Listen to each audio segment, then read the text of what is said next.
والصلاة والسلام على سيد الأنبياء والمرسلين محمد وآله وأصحابه أجمعين. أما بعد فأعوذ بالله من الشيطان الرجيم. بسم الله الرحمن الرحيم. فانكحوا ما طاب لكم من النساء. اللهم أيدنا بتأييدك، اللهم أيدنا بتأييدك، اللهم أيدنا بتأييدك يا رب العالمين. محترم معزز بھائیوں، بزرگوں، عزیز دوستوں، نکاح اللہ کا حکم ہے، حضرات انبیاء علیہم السلام کی سنت ہے۔ تمام انبیاء نکاح کے بندھن میں بندھے ہونے کے بعد انہوں نے دین کا کام کیا اور دین کے تمام شعبوں کی ذمہ داری ادا کی۔ حضرات علماء فرماتے ہیں نکاح جہاں پر انسانی تقاضا ہے وہاں پر انسانی تحفظ بھی ہے، جہاں انسانیت کا تحفظ ہے وہاں ایمان کا بھی تحفظ ہے، جہاں ایمان کا تحفظ ہے وہاں شریعت کے تحفظ ہے۔ گویا نکاح میں اللہ تعالیٰ نے بندوں کے تقاضے کو بھی پورا کیا اور شریعت نے جن چیزوں سے منع کیا اس سے بھی بچنے کی توفیق عطا فرمائی۔ اسی لیے فرمایا نکاح روزے دار جس طریقے سے پرہیزگار ہوتا ہے اسی طرح نکاح میں بھی انسان پرہیزگار ہو جاتا ہے۔ اللہ کے رسول علیہ السلام نے فرمایا فَإِنَّهُ أَغَضُّ لِلْبَصَرِ وَأَحْسَنُ لِلْفَرْجِ۔ نکاح کے ذریعے سے نظریں شرمیلی ہو جاتی ہیں اور آدمی کے شہوات کنٹرول میں آ جاتے ہیں۔ گویا آدمی کے اندر حیا اگر پیدا کرنا ہو تو نکاح کرا دو، حیا پیدا ہو جائے گا۔ اگر نکاح نہیں کرائیں گے جتنا لیٹ کرتے جائیں گے انسان آوارہ ہو جائے گا، عیار ہو جائے گا، عیاش ہو جائے گا، فحاش ہو جائے گا۔ اسی لیے فرمایا اگر عالم کو گناہوں سے، عیاشی سے، فحاشی سے بچانا چاہتے ہو نکاح کو آسان کیا کرو۔ جہاں نکاح آسان ہو جائے وہاں گناہ مشکل ہو جائے، جہاں نکاح مشکل ہو جائے وہاں گناہ آسان ہو جائے۔ اسی لیے فرمایا جس وقت لڑکا کمانا شروع کر دے اور جمانا شروع کر دے، دونوں باتیں، ایک ہے کمانا اور ایک ہے جمانا، خالی کما رہا ہے جما نہیں رہا ہے، یعنی اتنا کما رہا ہے جس میں اس کا صرف گزران ہو سکتا ہے، کوئی پیسہ جمانے کے لیے بچ نہیں رہا ہے، تو ایسے موقع پر یہ بندہ ابھی استعداد نکاح کا ابھی یہ مکمل طور پر اس شرط پر نہیں اترا، اس کے اندر استعداد نکاح پیدا نہیں ہوا۔ اب یہ بندہ خود کی ضرورت بھی پورا کرنے والا بن گیا اور اپنے ساتھ ہونے والی بیگم کی بھی ضرورت پورا کرنے والا بن گیا۔ گویا یہ بنا کسی سے سوال کرے کہ اپنی زندگی غیرت کے ساتھ عزت کے ساتھ، شرافت کے ساتھ گزارنے کی مکمل استعداد جب اس کے اندر پیدا ہو جائے، حدیث میں آپ نے فرمایا من استطاع منکم الباءۃ فلیتزوج۔ اب تمہارے اندر اگر ازدواجی زندگی کے مالی حقوق ادا کرنے کی استعداد پیدا ہو جائے اب شادی کر لو۔ تو پتہ چلا دو شرط ہیں، ایک ہے بدن کے اعتبار سے بھی فٹ ہونا، ایک ہے مال کے اعتبار سے بھی فٹ ہونا۔ بدن کے اعتبار سے بھی فٹ ہونا ضروری ہے، مال کے اعتبار سے بھی فٹ ہونا ضروری ہے۔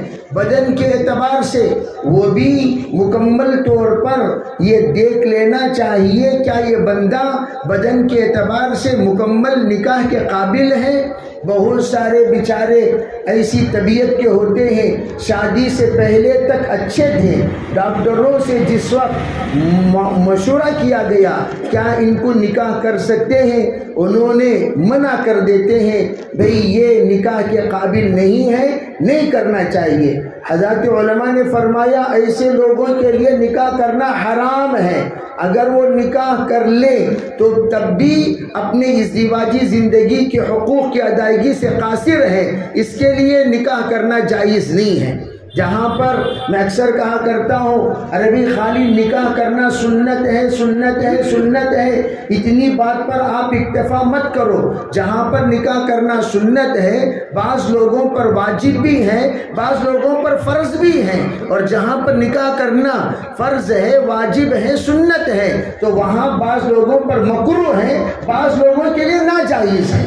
اب ہمیں دیکھنا یہ چاہیے کن کے لیے فرض ہے، کن کے لیے واجب ہے، کن کے لیے سنت ہے، کن کے لیے حرام ہے، کن کے لیے مکروہ ہے۔ یہ تمام تفصیلات فقہ کی کتابوں میں مکمل طور پر محرر ہے، تحریر شدہ ہے، اس کو ہم دیکھیں گے، علماء سے سنیں گے تو پتہ چلے گا۔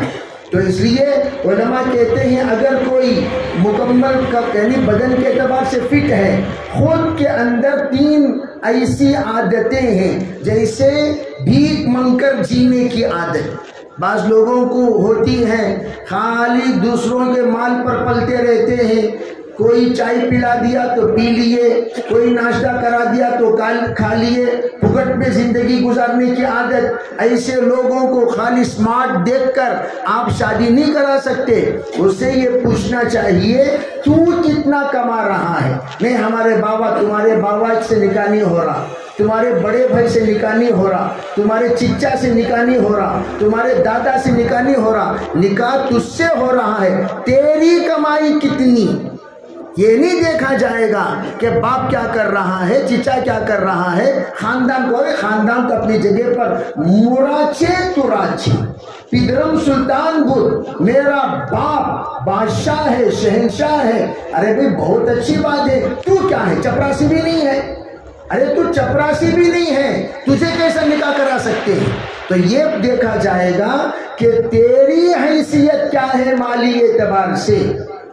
ہاں اگر مال کے اعتبار اللہ کے رسول علیہ السلام سے کسی بندے نے آ کر کہا اريد ان اتزوج یا رسول اللہ، سرکار میں نکاح کرنا چاہتا ہوں، حضور علیہ السلام نے فرمایا بہت اچھی بات ہے، شادی کرنا چاہتے ہو جاؤ، جا کر ایک لوہے کی انگوٹھی تلاش کر کے لاؤ۔ کہا کیا ہے تیرے پاس؟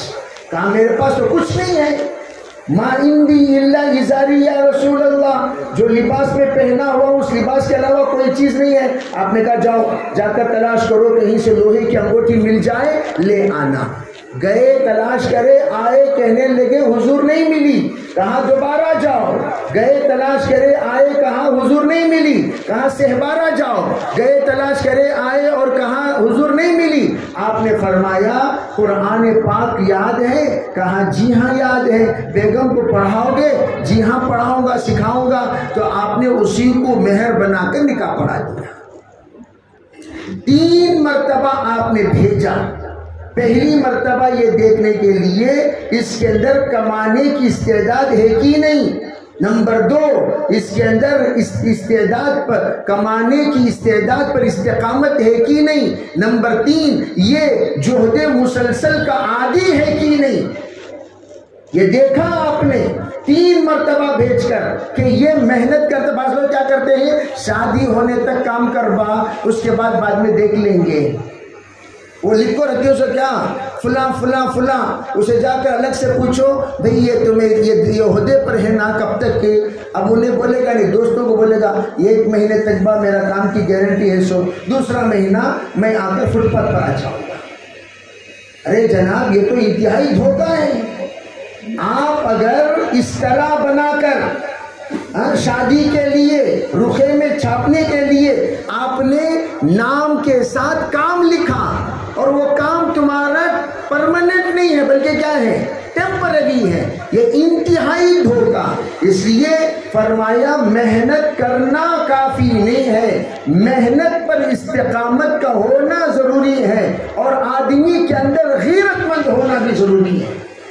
جان چلی جائے میں کسی کے سامنے ہاتھ نہیں پھیلاؤں گا، اور میری بیوی کو ذلیل ہونے نہیں دوں گا، یہ بہت ضروری ہے۔ بعض لوگ بار بار سسرال میں بھیجتے رہتے ہیں، جا کو فیس کے پیسے لے لے کو، جا کو کرائے کے پیسے لے لے کو، جا کو ریشن لے لے کو۔ ان سے بڑا بے غیرت، بے شرم، بے مروت انسان کائنات میں کوئی نہیں۔ یہ آ کر افیشیل بھکاری ہے، افیشیل بھکاری جو بھی مانگ مانگ کر گھر چلاتے ہیں۔ ارے پھر تو شادی کا لائق ہی نہیں ہے، شادی کیوں کیا؟ حضرات علماء کہتے ہیں یہ بالکل درست نہیں ہے۔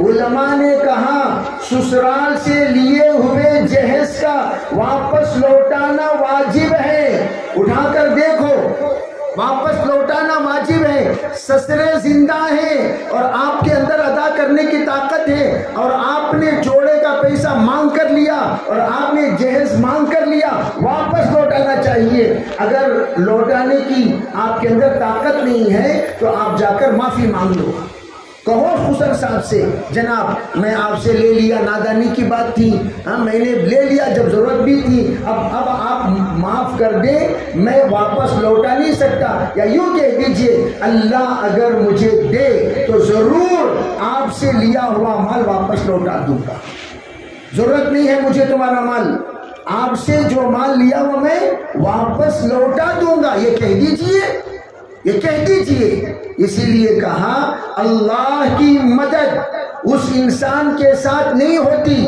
جو انسان سسرال کے بل بوتے پر پلتا ہو۔ مجھے حیرت ہوتی ہے لوگ آج کل لڑکی کے والد کیا کرتی، لڑکی کے، میں یہ پوچھنا چاہتا ہوں لڑکی کا گھر خاص گھر کیا، وہ تم نہ کی کچھ پوچھنا سے کسے، لڑکے کا گھر خاص ہے کیا یہ پوچھنا، لڑکے کی نوکری خاص ہے کیا یہ پوچھنا۔ آپ جا کر دیگر ممالک میں دیکھ لیجئے، ایران میں ایک بندہ آ کر مجھ سے رونے لگا، کہنے لگا حضرت بس دعا کر دیجئے میری رخصتی ہو جائے۔ میں نے پوچھا کیوں بھائی؟ کہنے لگا شادی ہو کر 4 سال بس میں ان کی دیدار کرتا ہوں، وہ میری دیدار کرتے ہیں، بس اس کے علاوہ ہم دونوں کی رخصتی نہیں ہوئی۔ کیوں؟ جب تک میں اپنا خاص مکان نہ بنا لوں رخصتی ہمارے یہاں نہیں ہوتی۔ خاص مکان چابہاری علاقہ ہے ایران میں، وہاں کے نوجوانوں کے لیے تمام لوگوں نے شرط لگا دی تو تیرا خاص مکان بنا، تیری دلہن کو لے کر تیرے گھر کو جا، جب تک تو خاص مکان نہیں بنائے گا تیری دلہن کی رخصتی نہیں ہوگی، یہ شرط لگا دیا۔ تو کتنی محنت کرے گا انسان؟ تو میں عرض کرنا چاہتا ہوں ہندوستان و ہندوستانیوں پر ہم لوگ بے شکر ادا کرنا چاہیے ہندوستانیوں کا کہ ہم لوگ اتنے سخت دل والے نہیں ہیں۔ ہم اجازت دیتے چلو بے لڑکی آپ کو ہم دیں گے، لیکن اتنا تو صحیح دوسروں کے سامنے ہاتھ پھیلانے تو نہ دو، شرم آتی ہے۔ بچوں کے ساتھ عورتیں باہر کھڑی رہتی ہیں، کبھی کبھار پوچھتا ہوں تمہارا شوہر نہیں ہے کہ ماں مرگا انہیں؟ نہیں ہے حضرت، پیوٹ انہوں شرابی، انہوں کمارے سو انہوں چرک لیتی، ہم نہ نہیں دیتے۔ بچوں کے ساتھ ماں سڑک پہ آ جاتی ہے۔ انتہائی کبیرہ گناہ، انتہائی کبیرہ گناہ ہے۔ اللہ کے رسول علیہ السلام نے فرمایا، جب پوچھا گیا بہترین صدقہ کیا ہے، آپ نے فرمایا وَابْدَعْ بِمَنْ تَعُولُ، ارے بھی جو تیرے عیال ہے وہاں سے تو صدقہ دینا شروع کر، تیرے عیال سے، اہل و عیال سے شروع کر، اپنے گھر سے شروع کر۔ گاؤں گلی کو سب سخی بن کر گھومتے رہتے ہیں، یہاں ایک تو بے غیرت انسان کے بارے میں لوگ کہنے لگے شیخہ لے کر آتا ہے اکیلا بیٹھ کر کھاتا ہے۔ ایسا بے شرم کہیں دنیا میں ہم نے دیکھا؟ یہاں ہے بنگلور میں ایک فہرست ہے بے شرموں کی۔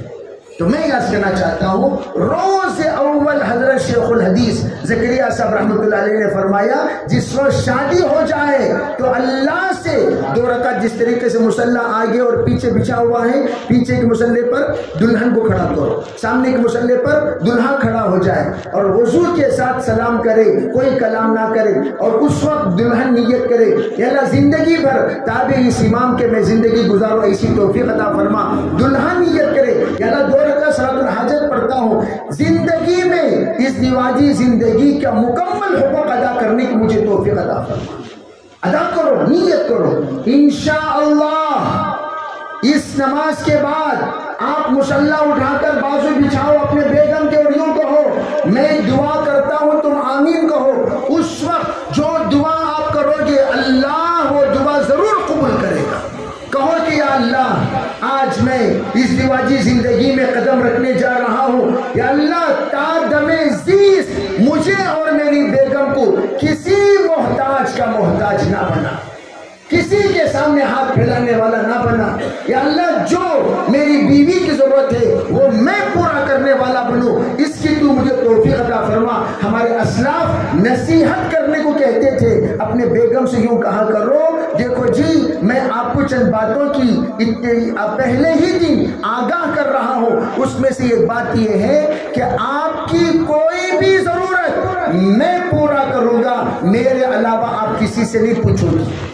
بھیا کے پاس فون کر کے پوچھنا، ابو کے پاس فون کر کے پوچھنا، ماموں کے پاس فون کر کے پوچھنا، ارے گھر کے اندر اگر ضروریات پورے نہ ہو تو وہ بیچاری کیا کرے گی؟ ابو کو فون کر کے ابو ذرا ریشن کے واسطے چاول بھیجو، دال بھیجو، یہ بھیجو، وہ بھیجو، ذرا پیسے ٹرانسفر کرو، مجھے آ کر وہ فیس بننا ہے۔ ارے بھائی پھر شوہر رہ کر فائدہ کیا؟